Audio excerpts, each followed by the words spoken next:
ईश्वर का धन्यवाद दूँ। जैसा कि हम लोग अभी सुने हैं कि हमें क्या है, यीशु मसीह जब क्रूस पर उनको मृत्यु दी गई क्रूस की, उस समय यीशु मसीह ने 7 वचनों को बोला था, शब्दों को।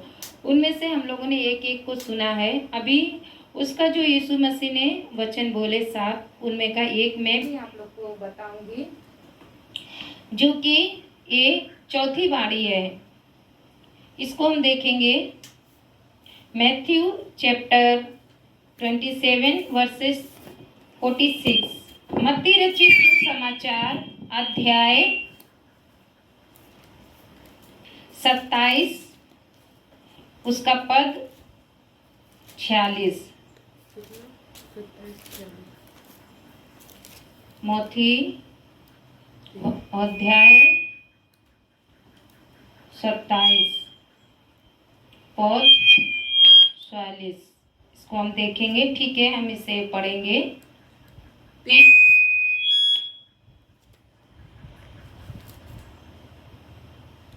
तीसरे पहर के निकट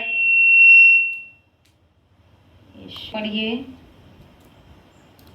तीसरे पहर के निकट यीशु ने बड़े शब्द से पुकार कर कहा, एली एली लमा सबक्तनी, अर्थात हे मेरे परमेश्वर तूने मुझे क्यों छोड़ दिया। आमीन। परमेश्वर की स्तुति हो। हालेलुया। यहाँ पर हम देखते हैं यीशु मसीह को जब क्रूस पर चढ़ाया गया था, जैसा मैंने बताया कि उसमें से तब यीशु ने कुछ शब्दों को बोला, यानी 7 वचनों को यीशु ने बोला, जिनमें से एक ये भी है, चौथा वचन, कि हे मेरे परमेश्वर तूने मुझे क्यों छोड़ दिया है। मतलब यीशु मसीह जब क्रूस पर टांगे जाने से पहले, यानी जब यीशु का जन्म हुआ, तब से लेके परमेश्वर यीशु के साथ साथ ही रहा। वो कहता था मेरे पिता की इच्छा ये है, यदि तुम मेरे पिता की इच्छा पर चलोगे, ऐसे बोलता है, यदि मेरी आज्ञाओं को मानोगे, मेरे पिता की आज्ञाओं को मानते हो। ऐसे करके कई जगह पर हम देखते हैं यीशु मसीह ने क्या है, पिता को साथ में लिया। यदि तुम मेरी बातों को मानोगे तो पिता की बात को मानोगे, यदि जो कोई मुझसे प्रेम करता तो पिता से प्रेम करता। इस प्रकार से यीशु मसीह ने क्या है, कई जगह पर यीशु मसीह ने परमेश्वर को प्रकट किया कि मैं परमेश्वर का पुत्र हूँ। कई लोग कहते भी थे तो उसका पुत्र, अपने आप को परमेश्वर का पुत्र बता रहा है, लेकिन यीशु अपने आप को बार बार परमेश्वर का मैं पुत्र हूँ प्रकट जगह जगह पर अपने आप को प्रकट करता था। तो यीशु मसीह के जन्म से लेके मृत्यु, यानी मृत्यु से पहले तक परमेश्वर उसके साथ था। हम देखते गतसमनी बाग में भी वो बड़ा व्याकुल होकर जब प्रार्थना करके आ रहा था, तो जब लोग आके उसको पकड़ रहे थे, सदूकी फरीसी लोग आके जब पकड़े, तब उसके चेलों ने क्या है, तलवार को उठाया और उसको मारने के लिए गए थे। लेकिन यीशु मसीह ने तुरंत पीटर से, यानी पतरस से वो बोला, बस करो, यदि मैं चाहूं और अपने पिता से प्रार्थना करूं तो वो 1000 स्वर्गदूतों की पलटन को भेज देगा और वो क्या करेंगे, इनको मारेंगे। लेकिन फिर भी नहीं किया। उसे पता परमेश्वर मेरे साथ है, पिता मेरे साथ है, इसीलिए मैं जो भी कहूंगा वो होगा। लेकिन यहाँ पर हम देखते हैं एक दर्द भरी कहानी को, एक दर्द भरी इसको देखते हैं। प्रभु यीशु मसीह यहाँ पर व्याकुल है और रोता है और बोलता है, हे परमेश्वर तूने मुझे क्यों छोड़ दिया, क्यों तू मुझे छोड़ के यहाँ से चला गया। जबकि परमेश्वर ने यीशु को छोड़ा नहीं था, परमेश्वर ने क्या किया, थोड़ा सा मुंह मोड़ लिया। हालेलुया। थोड़ा सा केवल ऐसे मुंह मोड़ा, समझो वो रोने लगा, हे परमेश्वर तूने मुझे क्यों छोड़ा। मैं एक बार फिर से आपको पढ़ के बताऊंगी। लिखा है, तीसरे पहर के निकट यीशु ने बड़े शब्द से पुकार कर कहा, एली एली लमा सबक्तनी, अर्थात हे मेरे परमेश्वर तूने मुझे क्यों छोड़ा। बहुत जोर से, धीरे से नहीं बोला। अभी तक वो बोलता था, धीरे से बोलता, मेरे पिता की इच्छा ये है, मेरे परमेश्वर की मर्जी ये है, बहुत कुछ बोलता धीरे। लेकिन यहाँ पर व्याकुल है, मारा है उसको, उसकी मृत्यु निकट है, वो मरने वाला है। क्रूस पर टंगा है। जैसा हम देखते हैं सुबह 9 बजे से 3 बजे तक क्रूस पर उसको क्या है, टांग के रखा है। उसी बीच वो प्यास से, भूख से तड़प रहा है, धूप से तड़प रहा है। उस समय बोल रहा है उसका मृत्यु बिल्कुल निकट है, अपने प्राण को त्यागने पर है। बोला, हे मेरे परमेश्वर, हे मेरे परमेश्वर, तूने मुझे क्यों छोड़ दिया। प्रिय लोगों, केवल हमारा परमेश्वर यानी यीशु मसीह सर्वशक्तिमान, वो जो बोला सो हुआ। उसने लोगों को चंगाई दिया। उसको यीशु परमेश्वर ने ये थोड़ा सा ऐसे देखा, वो रो पड़ा, क्यों छोड़ा परमेश्वर। तो आज हम लोग परमेश्वर के सम्मुख में हैं। आज यदि हम उससे दूर जाएंगे, सोचिए यदि हम दूर जाते, परमेश्वर हमें देखता रहता है कि मेरा बेटा वहां गया, यहाँ गया। यदि आज वो आपसे अपना मुंह मोड़ लेगा तो सोचिए आपका क्या हाल होगा।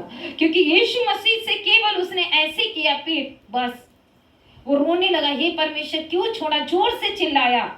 लेकिन अगर आज यीशु मसीह या परमेश्वर आपसे यदि मुंह मोड़ लेगा तो हमारा क्या हाल होगा। इसलिए प्रिय लोगों, हमें क्या है, परमेश्वर पर विश्वास रख के हर समय उसको खुश करके आगे बढ़ते रहना चाहिए। ऐसा ना हो परमेश्वर हमसे मुंह मोड़ ले और हमारा क्या होगा क्या नहीं होगा हम नहीं जानते। इसलिए परमेश्वर हमेशा हमें देखते रहना चाहिए, क्योंकि प्रभु का वचन कहता है उसने क्या है, हमारे चित्र को अपनी हथेली पर खोद कर बनाया है। जहां कहीं पर हम जाते हैं परमेश्वर देखता है। इसीलिए प्रिय लोगों, वो हमें हमेशा देखता है, ऐसा ना वो हमसे मुंह मोड़ ले। इसलिए हमें हमेशा परमेश्वर के सम्मुख में रहना, उसके साथ साथ चलते रहना चाहिए। यीशु की मृत्यु की भविष्यवाणी हम जानते हैं पहले से ही कर दी गई। बहुत पहले से यीशु मसीह की मृत्यु की भविष्यवाणी की गई कि यीशु मसीह को क्या है, मारा जाएगा। हम लोग भजन संहिता में भी देखते हैं, भजन संहिता 22 में, यहाँ पर भी 22 का 1 में यहाँ इस प्रकार से लिखा है, हे मेरे परमेश्वर, हे मेरे परमेश्वर, तूने मुझे क्यों छोड़ा। तू मेरी पुकार से और मेरी सहायता करने से क्यों दूर रहता है। यीशु वहां पर कहता है, हे मेरे परमेश्वर, तूने मुझे क्यों छोड़ दिया। मैं बुला रहा हूं तो मुझे क्यों नहीं सुन रहा है। क्योंकि यीशु के विषय जो भविष्यवाणी की गई थी प्रिय लोगों, वो उस समय पूरी करनी थी। अगर परमेश्वर चाहता तो यीशु को क्या है, उसी समय बचा सकता था, लेकिन नहीं, चुपचाप रहा। भजन संहिता में देखते हैं पहले से ही बोल दिया, पहले से ही इस यीशु की मृत्यु की भविष्यवाणी की गई। भविष्यवाणी करके बताया गया कि यीशु मसीह कैसी मृत्यु मरेगा। हम लोग यशायाह में भी देखते हैं, 53 अध्याय में भी हम पढ़ते हैं कि उसके विषय कैसे करके बताया गया, वो सताया गया, मारा गया, कोई रूप नहीं था, ऐसे करके हम देखते हैं। आप लोग बाद में पढ़ सकते हैं यशायाह 53 अध्याय में 1 से। लेकिन हम यहाँ देखते पहले से भविष्यवाणी की गई, वो कहता, हे मेरे परमेश्वर, तूने मुझे क्यों छोड़ा। तू मेरी पुकार सुनकर मेरी सहायता कर। हालेलुया, परमेश्वर की स्तुति हो। इसलिए प्रिय लोगों, हमारा परमेश्वर हमेशा हमें देखता है। हमारा प्रभु यीशु मसीह जब क्रूस पर था, जब क्रूस पर कष्टों को सह रहा था, मुसीबतों को सह रहा था, परेशानी में था, प्यासा था, भूखा था, बहुत कष्ट सह रहा, लहू उसके बह रहा था, खून की धारा बह रही थी। कोई नहीं उसको बचाने वाला, कोई देखने वाला नहीं, कोई तरस खाने वाला नहीं। केवल पिता ही परमेश्वर उसको बल दे रहा था, उसको शक्ति दे रहा था सहने की, और उसको सामर्थ्य दे रहा था ताकि मेरा बेटा क्रूस पर है, क्रूस की मृत्यु सह रहा है, मैं उसे क्या करूंगा, बल दूंगा। लेकिन जब देखा कि अब समय पूरा हो चुका है, अब यीशु को मरना ही है, तो पिता भी नहीं देख सका। प्रिय लोगों, पिता की आंखों से भी आंसू आ गए, वो भी नहीं देख सका अपने पुत्र को मरते हुए। इसीलिए अब मेरा बेटा मरेगा, मरने पर है मेरा बेटा, इसीलिए उसने क्या किया, अपने मुंह को मोड़ लिया, दर्द के साथ अपने मुंह को ऐसे मोड़ लिया। तभी यीशु तुरंत चिल्ला पड़ा, हे परमेश्वर, तूने मुझे क्यों छोड़ा, मुझे मत छोड़। इसलिए प्रिय लोगों, हम देखते प्रभु यीशु मसीह कैसे पुकारे और चिल्लाए। परमेश्वर का धन्यवाद हो। आज हमें भी यीशु को पुकारना है और प्रभु से बोलना है, परमेश्वर तो हमेशा हमारे साथ रहे। परमेश्वर आप सबको आशीष करे, सबको जय मसीह की।